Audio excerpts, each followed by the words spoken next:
कौन सोच सकता था कि एक साधारण सा दूध का डिब्बा रे के हाथों में आते ही जेल तोड़ने का सबसे बड़ा हथियार बन जाएगा। लेकिन जैसे ही रे ने उस डिब्बे को फाड़ा, उसमें से एक पतली चमकदार प्लास्टिक की शीट बाहर निकली। मौका मिलते ही उसने उस शीट को जेल के गेट पर लगे पासवर्ड लॉक के ऊपर सावधानी से चिपका दिया। जब गार्ड ने पासवर्ड टाइप किया तो उसकी उंगलियों के निशान उस शीट पर साफ छप गए। रे ने एलिमिनेशन मेथड का इस्तेमाल करते हुए जल्द ही सही पासवर्ड का कॉम्बिनेशन ढूंढ निकाला। लेकिन असली चुनौती अभी बाकी थी। गेट के बाहर हाथ कैसे पहुंचाया जाए। रे ने टॉयलेट पेपर को पानी में भिगोकर छोटी छोटी गोलियां बनाई और उनमें टूथपेस्ट मिलाकर एक चिपचिपा मिश्रण तैयार किया। फिर एक बड़े कागज की शीट में इन्हें लपेटकर उसने एक अनोखा चिपचिपा हथियार बनाया। लेकिन यह सब करने के लिए उसे कैमरे की नजरों से बचना था। रे ने पहले ही गार्ड की दिनचर्या का बारीकी से अध्ययन कर लिया था। हर बार जब गार्ड उसे सेल में बंद करके जाता, वह बाहर सिगरेट पीने और समय बिताने के लिए चला जाता। इस दौरान मॉनिटरिंग रूम 7 मिनट के लिए खाली रहता था। यही रे का सबसे बड़ा मौका था। रे जानता था कि जेल से भागने के लिए 3 चीजें जरूरी हैं। पहला, गार्ड्स की रूटीन की पूरी जानकारी। दूसरा,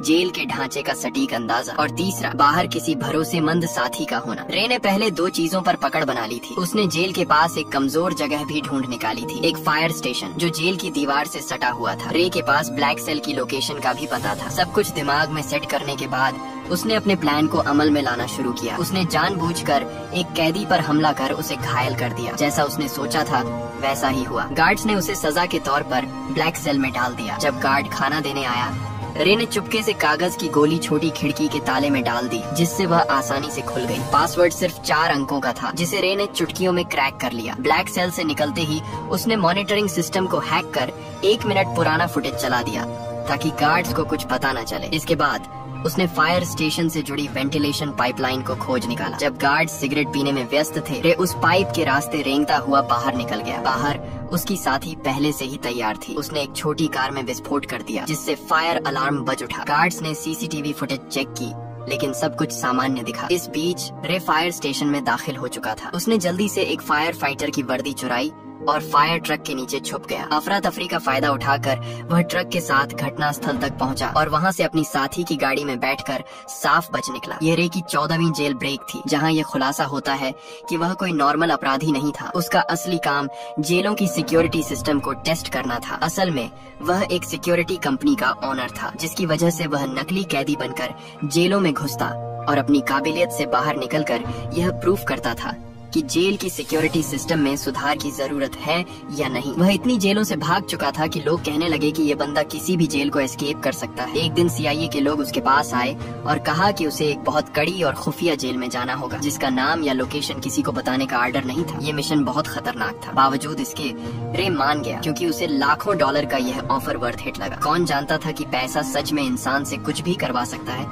उन्होंने रे को एक नई पहचान और एक सीक्रेट एग्जिट कोड दिया, जिसका इस्तेमाल वह अगर कुछ गलत हो तो भागने के लिए कर सकता था। जाने से पहले उन्होंने उसके शरीर में एक ट्रैकिंग डिवाइस भी लगाया। जल्दी ही वह दिन आ गया जब उसे जानबूझकर अरेस्ट होना था, लेकिन अचानक कुछ लोगों ने उसे अगवा कर लिया और इलेक्ट्रिक शॉक दे दिया। इससे पहले कि उसे कुछ समझ आता, उन्होंने उसके हाथ से ट्रैकिंग डिवाइस को निकाल दिया और उसे बेहोश कर दिया। जब उसकी आंखें खुली तो उसने खुद को एक अजीब सी जेल में पाया, जिसमें हर रूम कांच का बना हुआ था और वहाँ हर जगह कैमरे थे। उसके आसपास सभी कैदियों को भी ऐसे ही 24 घंटे सुपरविजन में रखा गया था। ये जेल पूरी तरह से हवा में लटकी हुई थी, जिससे कोई भी कैदी जमीन खोदकर भागने का सोच भी न सके। यह देखकर रे को तुरंत समझ आ गया कि वह एक बुरी सिचुएशन में फंस चुका है। वहाँ से जितना जल्दी हो सके निकलने के लिए उसने सीक्रेट कोड बोला, लेकिन जेल का जेलर एक टेढ़े दिमाग का आदमी निकला। उसने बिना कुछ सुने रे को फिर से बंद कर दिया। अब यहाँ ये राज सामने आता है कि जेलर किसी ऐसे आदमी से मिला हुआ था जो रे का दुश्मन था। कुछ देर बाद उसने देखा कि यहाँ के गार्ड्स पूरी तरह से हथियारों से लैस हैं और चेहरे पर काले मास्क लगाकर घूमते हैं, और गार्ड्स की संख्या भी कैदियों से कई ज्यादा थी, जिसकी वजह से उनका जब मन करता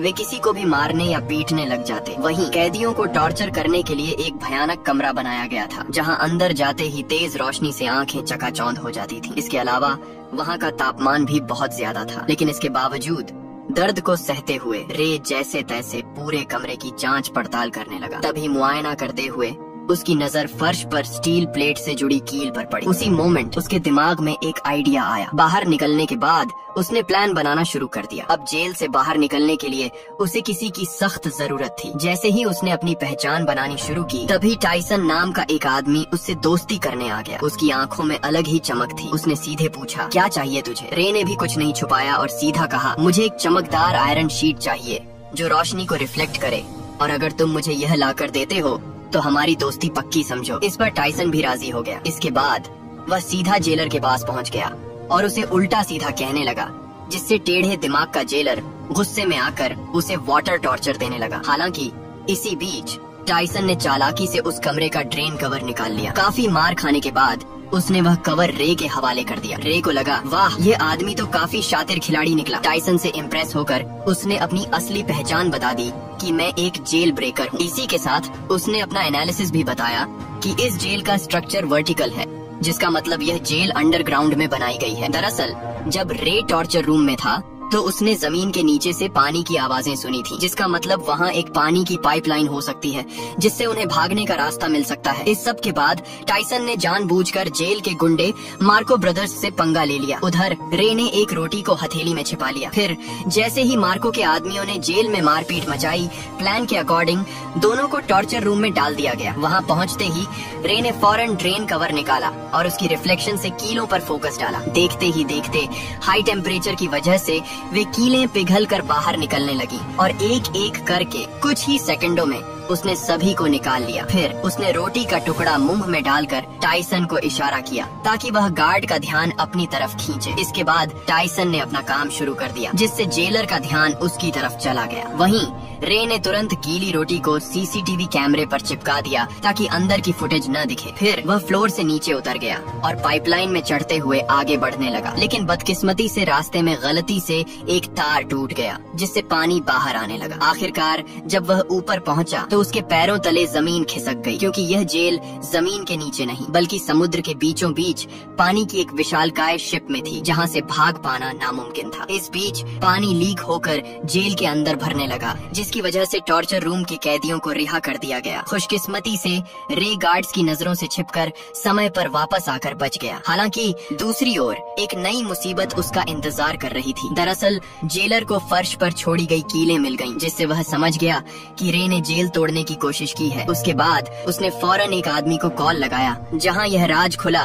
कि रे को इस जेल में फंसाने वाला कोई और नहीं बल्कि उसका बिजनेस पार्टनर लेस्टर निकला, जिसने कंपनी के लालच में आकर यह साजिश रची थी। अब अगले दिन किसे पता था कि रे के ऊपर टॉर्चर के बादल मंडराने लगेंगे। जब जब वह सोने की कोशिश करता, गार्ड्स उसे जगा देते और इसका फायदा उठाकर वह उसे खूब मारते पीटते भी थे। ऐसे ही कई दिन बीत गए। रे पूरा दिन बेहोशी और थकान में रहता। आखिरकार उसकी हालत देखकर गार्ड्स उसे रोज मेडिकल रूम ले जाने लगे। कितने जख्म, कितनी दर्दनाक यादें, कितनी टूटी उम्मीदें, फिर भी वह अपनी लड़ाई लड़ता रहा। डॉक्टर भी उसे देखकर दंग हो जाता था। कुछ दिनों के बाद टॉर्चर का सिलसिला खत्म हो गया और उसने फिर से प्लान बनाना शुरू कर दिया। दरअसल खाना खाने के बहाने वह टेबल के नीचे चोरी छिपे एक डायरेक्शन बताने वाली डिवाइस बनाने लगा। इसी दौरान उसने मार्को से मिलकर उसे अपनी टीम में शामिल कर लिया, जिसके बाद तीनों ने मिलकर एक ताबड़तोड़ प्लान बनाया। प्लान के हिसाब से मार्को भाई ने जेलर से झूठ बोला कि मेरे पास खुफिया जानकारी है जो मुझे डेक पर जाकर पहुंचानी है। ये सुनते ही जेलर ने उसे डेक पर जाने की परमिशन दे दी। अब वहां पहुंचते ही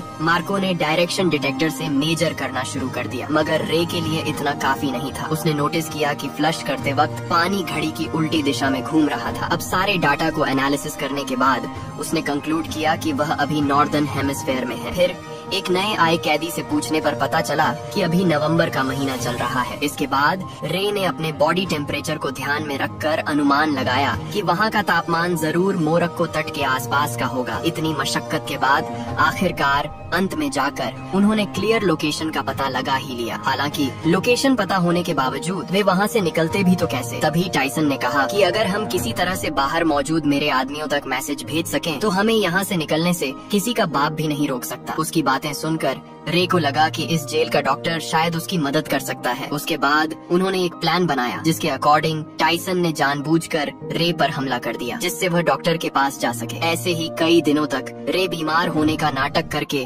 रोजाना डॉक्टर के पास जाने लगा। डॉक्टर को भी रे का दर्द बर्दाश्त नहीं हुआ और वह उसकी मदद करने के लिए राजी हो गया। अब यहाँ ये खुलासा होता है कि दरअसल डॉक्टर भी यहाँ उम्र कैद की सजा काट रहा था, इसलिए उसने रे को उसके परिवार से मिलाने का वादा किया। जिसके बाद उसने गुप्त रूप से रे का मैसेज टाइसन के आदमियों को भेज दिया। सारी तैयारी हो चुकी थी। तभी रात को जेलर ने देखा कि रे दीवार पर कुछ टैप कर रहा है। असल में यह मोर्स कोड था, और जब जेलर ने इसे डिकोड किया तो लिखा मिला कि कल सुबह सी ब्लॉक में दंगा होने वाला है। यह देखकर जेलर के पसीने छूटने लगे। उसने तुरंत सी ब्लॉक में 3 गुना सिक्योरिटी बढ़ा दी। अब उसे कौन बताए कि यह तो रे का मास्टर स्ट्रोक था। असली दंगा तो उसके अपने ब्लॉक में होने वाला था, जहां सिर्फ 2 गार्ड्स ही बचे थे। अब जल्दी ही अगली सुबह 2 गैंग्स आपस में भिड़ जाते हैं। इस हंगामे का फायदा उठाकर रे, टाइसन और मार्को वहां से भाग निकलते हैं। तभी भागते भागते रे कैमरे के सामने आकर जेलर को चिढ़ाता है। गुस्से में आकर जेलर सभी गेट्स को बंद करवा देता है। फिर तीनों पाइपलाइन के रास्ते से जेल की छत की तरफ चढ़ते हैं। जब वे डेक के बिल्कुल पास पहुंचते हैं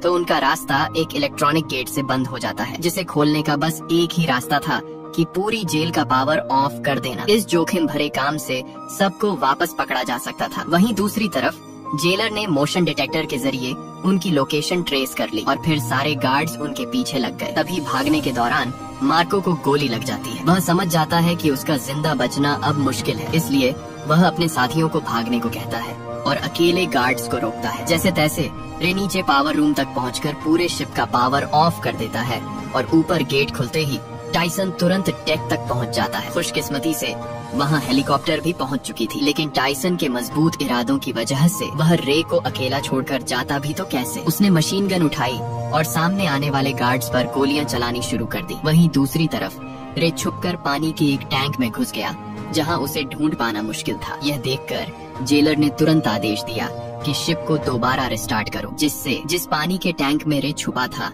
वह अपने आप फ्लश होने लगा, जिससे रे फौरन समुद्र में जा गिरा। रे का दिमाग देखकर जेलर के तो होश ही उड़ गए। वहीं इधर टाइसन ने एक बंदूक उसकी तरफ फेंकी। रे ने तुरंत कैच किया और कुछ गोलियां फायर कर दी, जिससे जेलर के पीछे रखे तेल के ड्रम फट गए। इसी के साथ जेलर की वही मौत हो गई। अब सब कुछ शांत हो गया और वे दोनों अफ्रीकन तट पर पहुंच गए। अचानक सामने से एक गाड़ी आई, जिसमें से एक लड़की उतरी। वह लड़की और कोई नहीं बल्कि जेसिका निकली, जिसने रे को यह मिशन का ऑफर दिया था। तब रे को पूरी बात समझ आई। ये सारा प्लान टाइसन की बेटी का था।